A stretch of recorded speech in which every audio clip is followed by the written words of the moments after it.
Welcome to Our Way Home, Episode 4. The Day I Let Myself Be Ordinary. This is a space and place for the quiet work. The kind that doesn't rush to answers, the kind that listens before it speaks.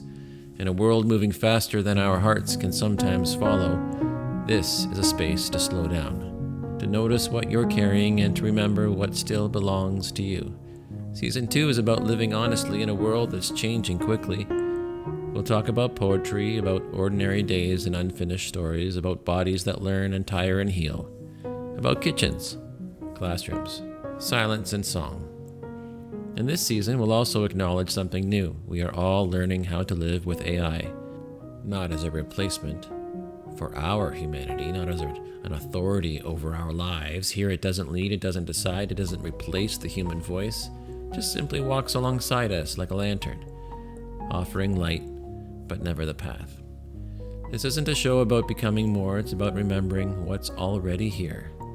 You don't have to arrive anywhere, you don't have to fix anything, just stay. We'll walk the rest together. This is the day I let myself be ordinary.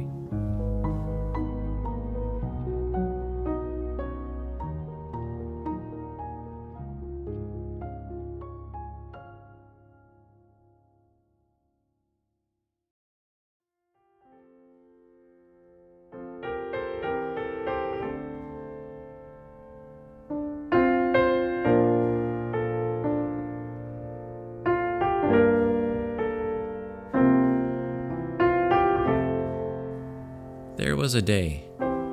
Nothing dramatic happened. No argument, no revelation, no clear decision that changed the shape of my life. And that's why it mattered. I woke up tired. Not exhausted. Not broken. Just tired in the way that comes from carrying yourself carefully for too long. I made coffee. I did the dishes. I looked at the weather.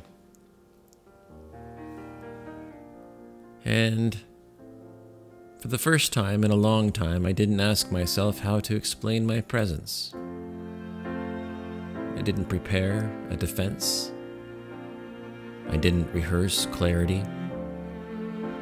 I just existed. For years, I thought ordinariness was a failure of ambition, that being neutral meant being absent, that choosing calm meant avoiding truth. But that wasn't true. Neutrality was survival, ordinariness was regulation, and stillness was the only place my nervous system felt safe enough to land. I had learned carefully, deliberately, how not to escalate, how to breathe through tension, and how to soften my voice instead of sharpening it. I learned how to apologize quickly, even when I wasn't sure what I was apologizing for. Not because I didn't care, but because I cared too much to become another source of harm. Somewhere along the way, being emotionally disciplined started to look like weakness from the outside. But inside, it was work. Real work. It took strength to stay centered when the room was spinning, to ask for space without accusation, to want peace without control. I didn't want to win conversations. I wanted us to be okay. And there's a cost to being the calm one, to being the translator, the emotional airbag, the person who absorbs impact so others don't have to. I started to notice it in my body first. The way my shoulders stayed lifted, even when I was alone. Silence felt safer than speech. And the way I decompressed before I come home. Because I needed to arrive already regulated. It wasn't withdrawing, I was protecting what was left of myself, and slowly, quietly, I began to realize something very painful. I felt more seen in silence than in conversation. And that's a hard truth to admit. Not because it blames anyone, but because it tells you something essential is missing.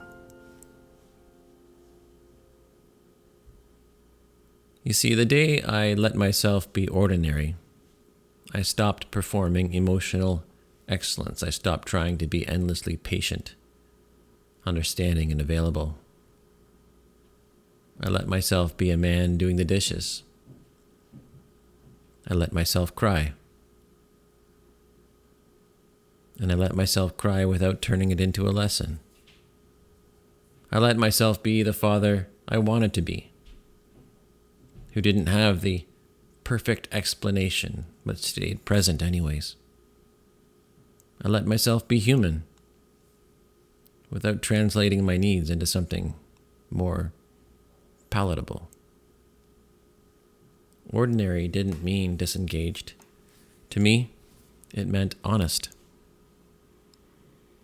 I've always been drawn to that space, the moment just before. You hear it often on this show.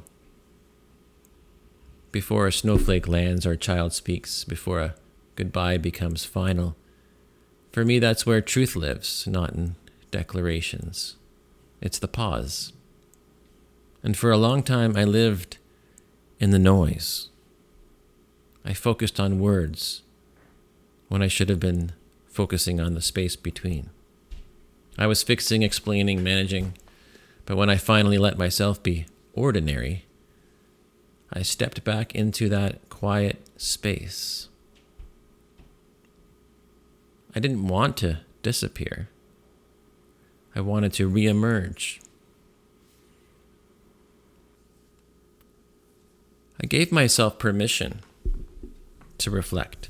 I gave myself permission to use technology as a way to see myself, to reflect and think and discern where I am halfway through my life. In a world that asks us to optimize everything, I think AI can quietly reinforce the idea that we should always improve ourselves. It keeps trying to help me. But when I use it wisely, it can also become a place to rest some of our thoughts, a mirror for language, a space to hear ourselves think without interruption. AI doesn't need us to be exceptional. It reflects what we bring, exactly that. No more, no less. And sometimes what we need reflected back is permission to stop trying so hard. Plain and simple. Ordinary. So I hope today when you're listening to this, that maybe you find this moment ordinary too. I don't want you to give up. I want you to be ordinary. Ordinary as you are. Ordinary to stay kind. Ordinary to stay regulated and honest with yourself. You know, sometimes love isn't about holding on.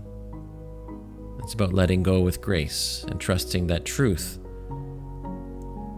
is an act of care, even if it's for your ordinary self.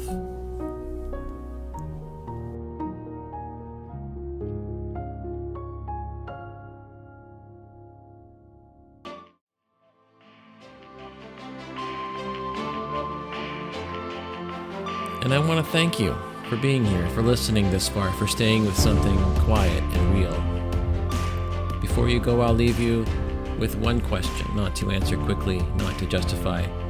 Where in your life might being ordinary be the most honest thing you can offer right now? So again, thank you for being here. We'll walk the rest together. Please like, subscribe, follow, share this podcast. It is slow, it is intentional. It has pauses where I think pauses should go, right in the ordinary. If you like what you heard, please leave a comment. I always love to hear what's going on in your life and how this episode made you feel and how it impacted your life. So again, thank you for being here. Until next time, until next time.